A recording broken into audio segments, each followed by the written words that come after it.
આજે વિડીયોમાં જોશું વરસાદની આગાહી, રાજકોટના મોટી આગ, સંસદમાં રીલ્સ મુદ્દે ચર્ચા, ભારત બંધનું એલાન, ભાજપ શક્તિ પ્રદર્શન, બાંગ્લાદેશ હિંસા તથા અન્ય મહત્વના સમાચાર. પણ તે પહેલા તમામ ન્યૂઝથી વાકેફ રહેવા વિડીયો અંત સુધી જોજો અને ચેનલ પર નવા દર્શકો ચેનલને સબસ્ક્રાઇબ કરી લો.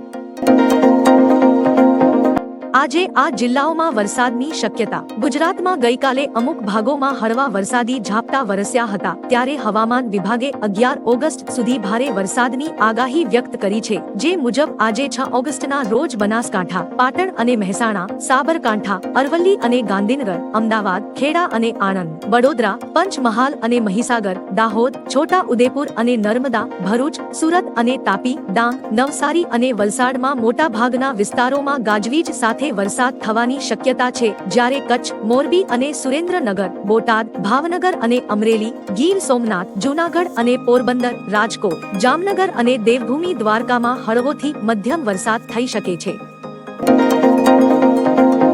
ગેનીબેને લોકસભામાં પ્રસ્તાવ કર્યો, કહ્યું ગૌ માતાને રાષ્ટ્ર માતાનો દરજ્જો મળવો જોઈએ. બનાસકાંઠાના સાંસદ ગેનીબેને લોકસભામાં માંગ કરી છે કે ગૌ માતાને રાષ્ટ્ર માતાનો દરજ્જો મળે, ગૌ વંશ હત્યા ઉપર પ્રતિબંધ મૂકવામાં આવે. તેમણે માંગ કરી છે કે અંગે લોકસભામાં કાયદો લાવવામાં આવે. આ ઉપરાંત તમામ ગૌશાળાઓને ગાયોની નિભાવણી માટે ગાય દીઠ 100 રૂપિયા આપવામાં આવે. પશુની ખરીદી વખતે જે જીએસટી લગાડવામાં આવે છે તે દૂર કરવામાં આવે.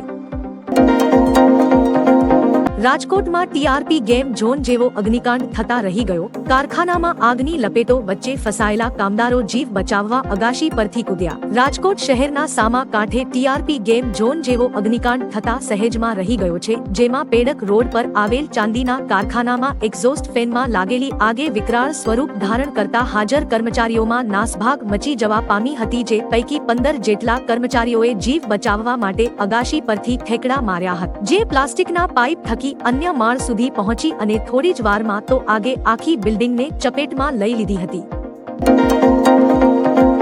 રીલ્સનો મુદ્દો રાજ્યસભામાં ગુંજ્યો. ઇન્સ્ટાગ્રામ રીલ્સનો મુદ્દો રાજ્યસભામાં ગુંજ્યો હતો. સપાના સાંસદ પ્રોફેસર રામ ગોપાલ યાદવે મંગળવારે રાજ્યસભામાં 0 અવર દરમિયાન ઇન્સ્ટાગ્રામ રીલ્સનો મુદ્દો ઉઠાવ્યો હતો. પ્રોફેસર રામ ગોપાલ યાદવે રીલ બનાવનારાઓ પર ગુસ્સે થતા કહ્યું કે લોકો એવા કપડાં પહેરે છે જેનાથી આંખો ઝૂકી જાય છે. તેમણે કહ્યું કે જો કોઈ પણ સમાજમાં નગ્નતા અને મદ્યપાન વધે છે તો ઘણી સંસ્કૃતિઓ નાશ પામે છે. સરકારે આને રોકવા માટે પગલાં ભરવા જોઈએ. 21મીએ ભારત બંધનું એલાન. અનામત પર સુપ્રીમના ચુકાદા સામે દલિત સમુદાયના લોકોએ 21મી ઓગસ્ટે ભારત બંધનું એલાન આપ્યું છે. ઉલ્લેખનીય છે કે માયાવતી અને ચંદ્રશેખરથી લઈને ચિરાગ પાસવાને તેનો વિરોધ કર્યો છે. એનડીએના સહયોગી સંગઠનો પણ તેના વિરોધમાં છે. સુપ્રીમ કોર્ટે SC/STના કોટામાં પેટા કોટા બનાવવાનો અધિકાર રાજ્યોને આપ્યો હતો. બસપાની પ્રમુખ માયાવતીએ જણાવ્યું હતું કે આ એક રીતે અનામતને ખતમ કરવાનો પ્રયત્ન થઈ રહ્યો છે. ચાંદીપુરા વાયરસથી વધુ એક બાળકનું મોત. રાજ્યમાં ચાંદીપુરા વાયરસનો કહેર યથાવત છે. કચ્છમાં ચાંદીપુરા વાયરસથી વધુ એક બાળકનું મોત થયું હોવાની માહિતી સામે આવી છે. ગાંધીધામના બાળકનું સારવાર દરમિયાન મોત થયું છે. વાયરસથી ગઈકાલે જ 3 બાળકોના મોત થયા છે. જિલ્લામાં ચાંદીપુરા વાયરસના 8 કેસ નોંધાયા છે. તેમજ કચ્છમાં ચાંદીપુરા વાયરસે વધુ એક બાળકનો ભોગ લીધો છે. ગુજરાતમાં શંકાસ્પદ ચાંદીપુરા વાયરસના હમણાં 157 દર્દીઓ સારવાર હેઠળ છે. વિદેશ મંત્રી એસ જયશંકરે ચિંતા વ્યક્ત કરી કહ્યું, બાંગ્લાદેશમાં સૌથી વધારે હિન્દુઓ પર હુમલાઓ થયા છે. બાંગ્લાદેશ અનામત વિરોધી આગમાં 300થી વધારે લોકોના મોત થયા છે. શેખ હસીનાએ વડાપ્રધાન પદ જ નહીં પોતાનો દેશ પણ છોડવો પડ્યો છે. ત્યારે સમગ્ર મામલે રાજ્યસભામાં વિદેશ મંત્રી એસ જયશંકરે જણાવ્યું હતું કે ભારત બાંગ્લાદેશના હિન્દુઓ પર નજર રાખી રહી છે. બાંગ્લાદેશ આપણી વધુ નજીક છે. હિન્દુ લઘુમતીઓની સુરક્ષા સુનિશ્ચિત કરવા અપીલ કરી હતી. હિન્દુ લઘુમતીઓના વેપારી મથકો અને મંદિરો પર સૌથી વધુ હુમલા થયા છે. બાંગ્લાદેશમાં હિન્દુઓને નિશાન બનાવવામાં આવ્યા છે.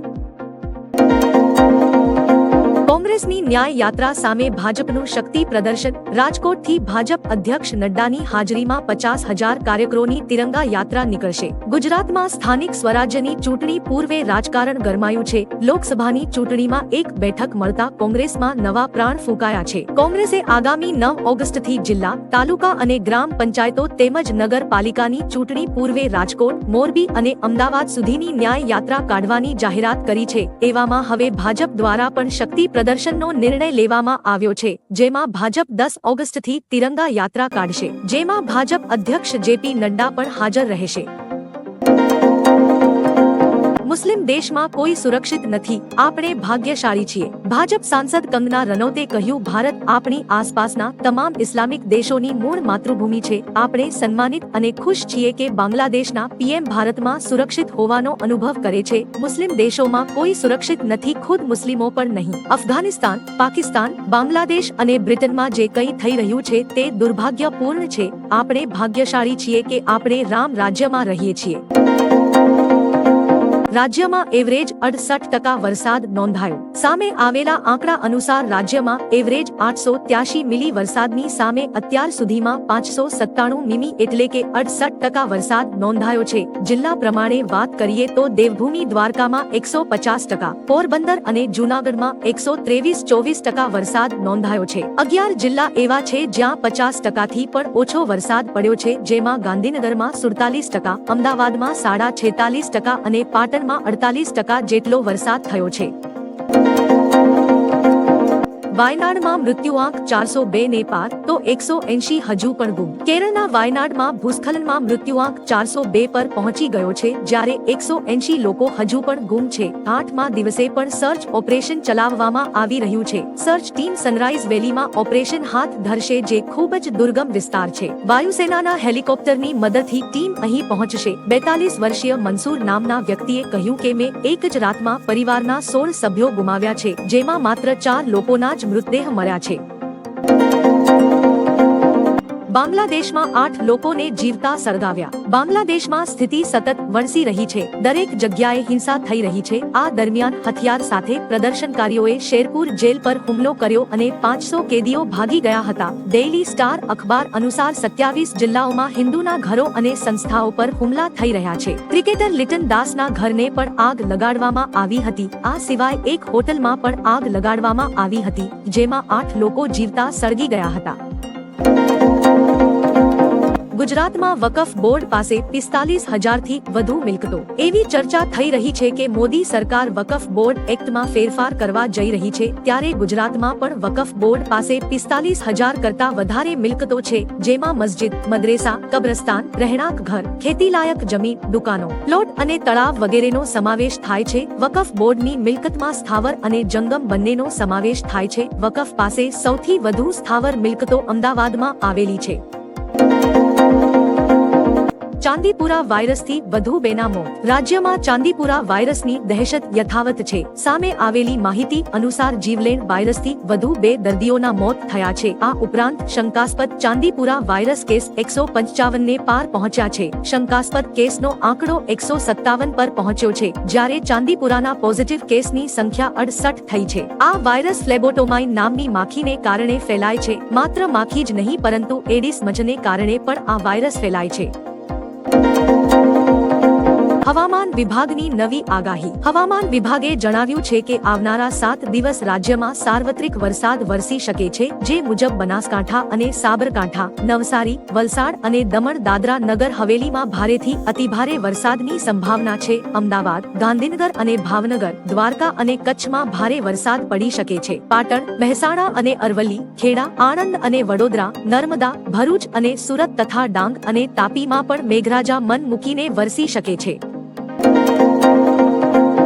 બાંગ્લાદેશ મુદ્દે સર્વપક્ષીય બેઠક યોજાઈ. બાંગ્લાદેશ મુદ્દે સંસદ ભવનમાં સર્વપક્ષીય બેઠક યોજાઈ હતી. આ બેઠકમાં સંરક્ષણ પ્રધાન રાજનાથસિંહ, કેન્દ્રીય ગૃહ પ્રધાન Amit Shah, JP Nadda, Congress, TMC, SP, RJD અને એનસીપી અને અન્ય પક્ષોના વડાઓ હાજર રહ્યા હતા. આ દરમિયાન વિદેશ મંત્રી એસ જયશંકરે બાંગ્લાદેશ મુદ્દે માહિતી આપી હતી. તો શેખ હસીનાને ભારત લાવનાર બાંગ્લાદેશી વાયુસેનાનું વિમાન સવારે પરત ફર્યું છે.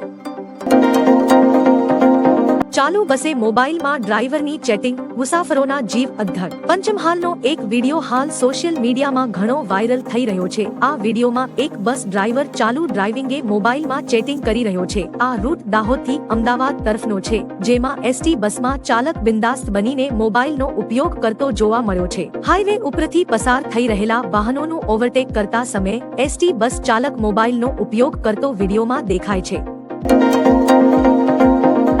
બાંગ્લાદેશના લોકો પીએમ હાઉસમાંથી ગાદલા ગોદડા પંખો જે મળ્યું તે લઈને ચાલતા થયા. બાંગ્લાદેશમાં તખ્તાપલટ થયો છે. ઘણા સમયથી થતા હિંસક પ્રદર્શનો ઉગ્ર બન્યા છે. શેખ હસીનાને રાજીનામું આપી દેશ છોડી દેવો પડ્યો છે. પ્રદર્શનકારીઓ વડાપ્રધાનના ઘરમાં ઘૂસ્યા અને લૂંટફાટ કરી હતી અને જેને જે વસ્તુ મળી તે લઈને ચાલતા થયા, જેનો વિડીયો સામે આવ્યો છે. સોશિયલ મીડિયા પર આ વિડીયો ખૂબ વાયરલ થઈ રહ્યો છે. પ્રદર્શનકારીઓ સોફા, ગોદડા, પંખા, ખુરશી, ટેબલ અને ગાદલા લઈને જઈ રહ્યા છે.